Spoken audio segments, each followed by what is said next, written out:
70% of the world's urban population lives in developing countries. And in these areas, communities are disproportionately exposed to toxic chemicals, with marginalized and vulnerable groups such as pregnant women and children at greater risk.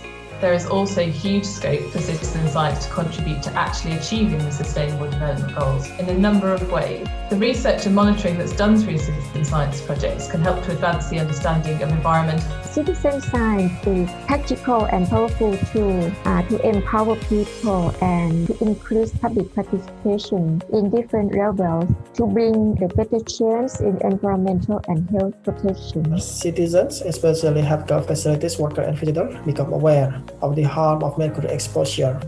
So in August 2019, 10 playgrounds in Penang and Kedah states in Malaysia were visited. When products containing mercury are discarded into the general waste stream, the mercury pollutes the environment. Women have different susceptibilities to chemical exposures because of our different physiologies, different types of occupational exposures. Women are the first environment for children and the first educators of children.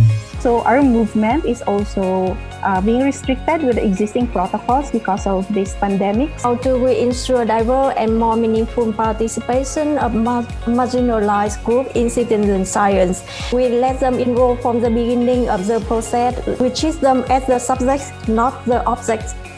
So the first challenge is to make the science relevant to everyday lived experiences. One way of showing how toxic chemicals in the environment, exposure to them has a health impact. This leads us to the next challenge, to ensure that data can increase the negotiation power of people fighting pollution. Data that can increase the negotiation power of people fighting pollution should be generated within a framework that puts communities at the center and acknowledges these power relations. It can really provide a policy direction for the government and other stakeholders. Where citizen science ends up is in a room like this, in the global policy meeting. You can see there's some text on the screen, and this is what a fight looks like in a UN process.